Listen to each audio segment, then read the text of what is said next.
Hi, it's Hazel. Welcome to my channel and welcome to the latest episode of What's in My Bookcase. I hope that you persevere through this episode because I'm going to be showing a number of books, not many, far fewer than I typically show in an episode, books that I purchased through an estate appointment, sale, whatever. This is the one I guess I have two exceptions. We'll do those first. Pastry for the restaurant. Is this not a cute? Oh, copyright 1914. Didn't realize it was that old. Not sure what that is. Anyway, it's about, I guess it's a tiny little, not so much cookbook as, I guess they're assuming you know what to do. Okay, Italian cream filling. Marzipan paste for covering cakes. Fancy macaron, maybe it was macaroon back in the day. Coconut, that's an interesting spelling. Figure of eights, like German poppy seed tarts. Maybe it's just not laid out like a typical recipe because you probably want to just tuck this into your chef's coat.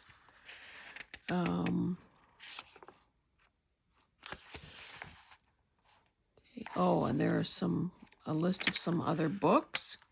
Popular handbooks for hotel, restaurant, transportation, catering, institution, and club use. So, lovely little book. And this one, this is my second book, or third, in this series. Power Plant Engineer's Guide. And they are lovely little books. An embossed title, Odell's, I don't know if that's the right way, Power Plant Engineer's Guide, with questions and answers. So it's a nice little handful. I can't remember what my other one is about, but I know there's a whole series and I just have, well, now I've got two, but it seems to me I had trouble finding a year in my last one. But look at these schematic drawings of apparently a power plant. Oh, so this one, the latest date there is 1963. But just full of these, who knows what.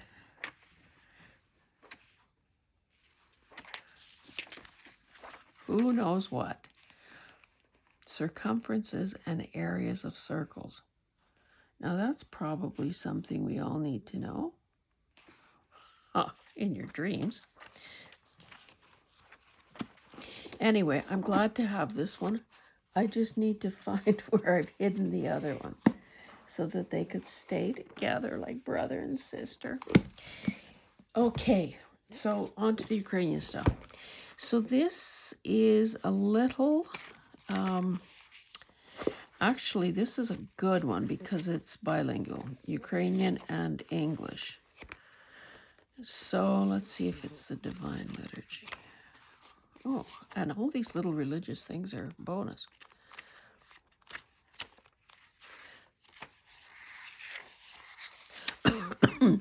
Okay, so Divine Liturgy, which would be like the 2-hour Sunday service. I have others of these, like my own, that I use. I doubt that this, 1949. And I don't know, this may be a Catholic one. There isn't a great deal of difference in the actual contents of the service between Orthodox and Catholic. I cannot tell. Oh, okay, Catholics. So this is not my religion. But look at these cute, cute, cute little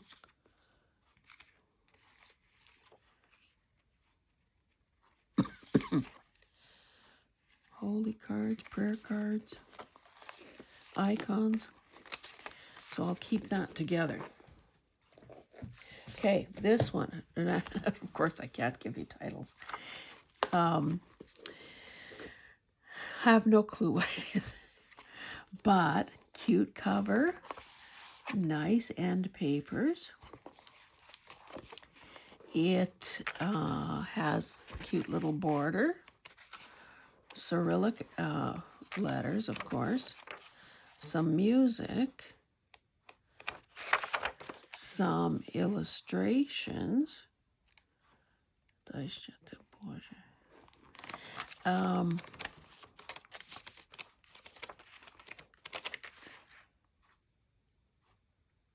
Yeah, cool. So, you know, whether I keep this intact or whether I use it, let's see if we can spot it. Oh, 1991, that's not old. I mean, it is getting up there, but. So, lovely little thing. Okay, this one came from a different place, but this is about the Catholic, one of the Catholic churches in Edmonton. And again, luckily for me, there is kind of a summary at the back. St. Joseph's Cathedral in Edmonton. So, you know, obviously a lot less there than in the prior part of the book. So there are, of course, the Cyrillic pages. There are some black and white photos. So I don't know if they're going back to the construction of the church. Okay, I guess it dates back to the original one to 1905.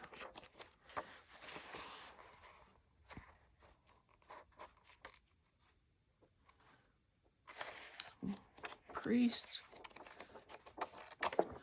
So lovely, you know, sort of gilded decoration on the cover. This one is Taras Shevchenko, Kobzar.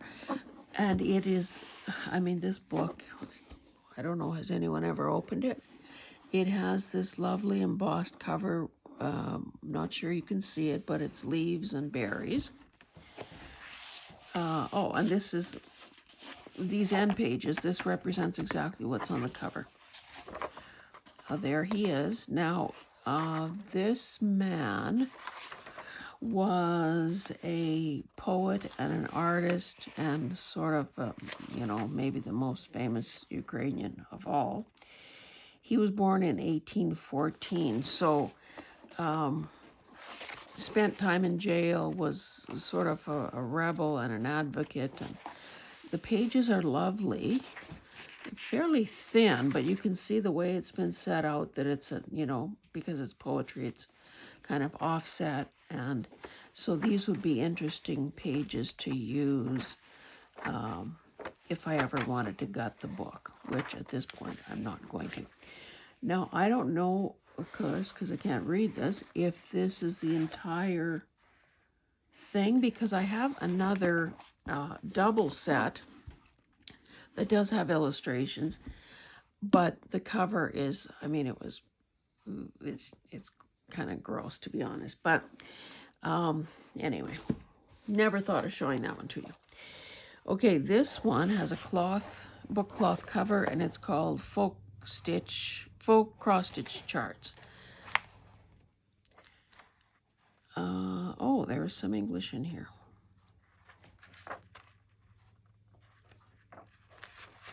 Maybe it's just because they're trying to sell other books. Anyway, black and white and some colored charts. If you're wondering why a lot of Ukrainian embroidery or cross stitch is done in black and white, well, that's what the charts are like.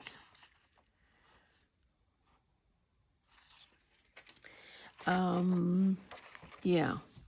So, of course, as a young bride, I did some simple cross-stitch patterns because, of course, the mark of your womanhood and your, your merit as a seamstress was whether or not the back looked as beautiful as the front.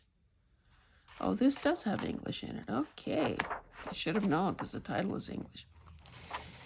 So, you dare not screw up because, there might be a mother, an aunt, a mother-in-law, a church busybody that would judge. So, anyway, I love this book. Ukrainian postcards. Now, okay, so there's that chart for transliteration. Oh my God, they've got Russian, Ukrainian, White Russian, Bulgarian, and Serbian. 1981. All I need is English, people.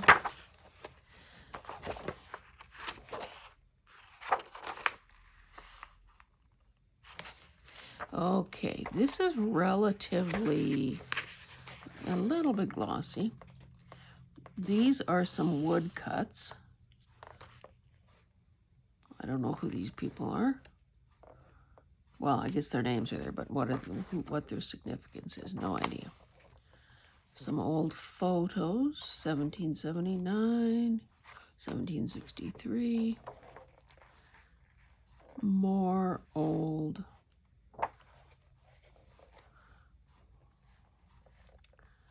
I think these guys could have entered a mustache contest.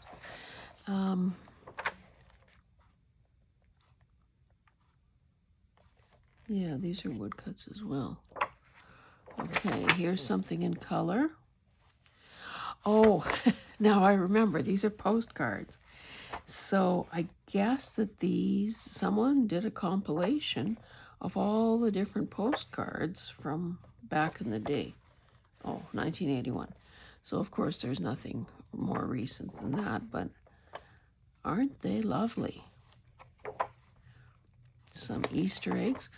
Now that was a big thing too. If you wanted to write Easter eggs, another way to get some pattern ideas was to buy a postcard, and somewhere I have several of those. I wonder where I stuck them. This is gorgeous. I do have to take the time to some of the original, regional, well, we don't want to say costumes because they're not costumes if people wear them, but different styles of garments based on where in the country you come from.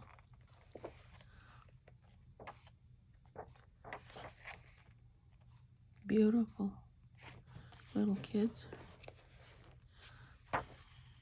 Some cross-stitch designs. Straw thatched roofs.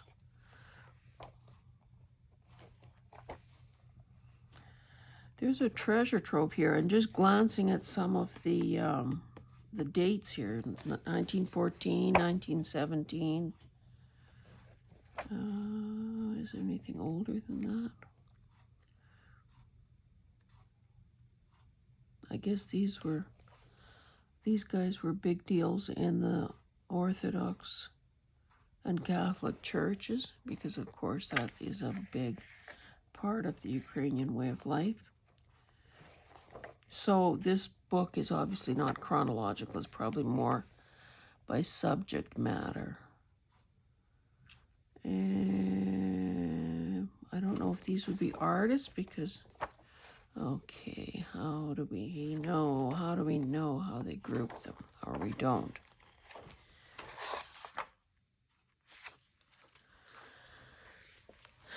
Anyway, I need to spend some time studying that one. This is another lovely book.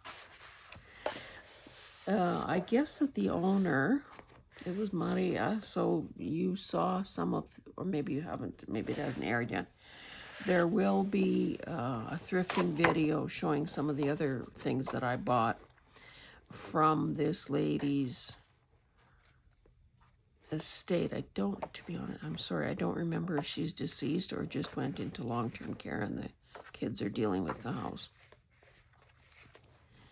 But again, lots of color photos of different stitches, not necessarily cross stitch, but other things as well.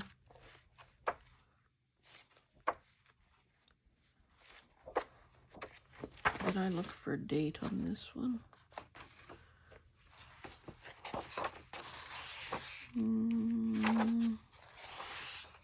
1981. And the last one. Now, would you walk away from a dust jacket that looks like this? Well, I didn't either. Can we just get a full view? Is that not gorgeous?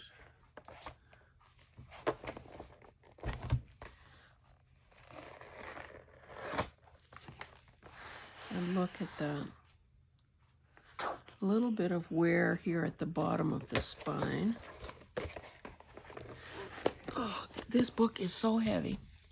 Are you ever surprised when you pick up a book? Are you ever surprised by the relative weight or lack of weight? And I guess it's probably boils down to, okay, 1961. Printed in YSSR. So, of course, that was before Ukraine declared its freedom or went independent in 1991. So there's that, intermingling of Russia and Ukraine that goes back hundreds of years. Anyway, what was I saying? Oh, weight of books. Sometimes you pick up a big fat book, like with a 3 or 4 inch spine, and you can't believe how light it is. And then other times you pick up a much skinnier book, and you can't believe how heavy it is. This is a heavy book. Now, mind you, it's also kind of big. Anyway, let me just flip, since obviously I can't read any passages to you. So this is, I guess, essentially a sewing book in a way. I would hope that there were actual patterns too, that people didn't have to improvise just from a few line drawings.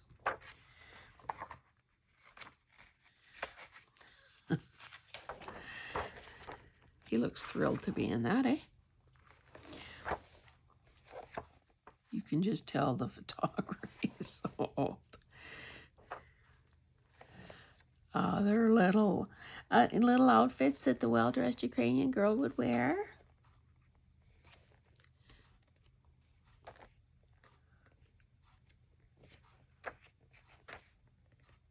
Hi.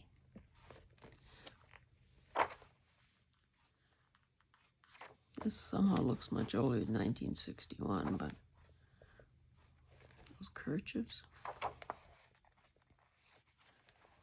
Layers upon layers. And, can you imagine the woman hours that went into stitching these things? Look at that.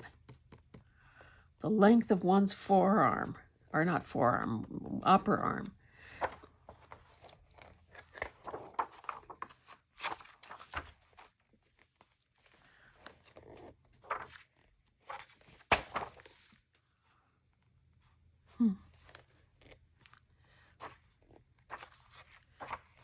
No, I have never been to Ukraine. That was on my bucket list. And then, of course, thanks to you-know-who, that may never happen in my lifetime. I don't know if any relatives there, wouldn't know where to begin. But, thought, well, if I can go to Mexico, If I can go to Italy or Greece, well, surely I can go to Ukraine too. See my people. Anyway, I will. Now, it seems to me that if I was decked out like that, I would not be working in the garden or in the field. Can't even tell what that is. Is that grain? There must have been something going on at the time where people did not smile. Oh my goodness. Don't care for that facial hair. But then we're seeing some pretty strange stuff these days too. I wonder if that'll be in the annals of time with all those, what are they, soul patches and who knows what the heck else. I don't know the names. But I think if your whatever is coming out from your face, under your chin, is long enough to be braided, maybe it's time to cut it. Just saying.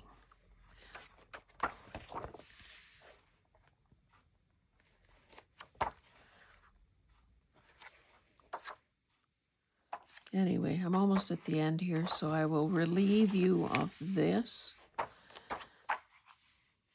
This is really old. Oh, it's too bad there's no date. But like most books, begins with historical context, I guess. Anyway, thank you for joining me. I am going to continue, of course, doing these videos as I, have new old things to show you. So if you haven't already done so, please subscribe, and you'll be able to see lovely things like this that expand your worldview. And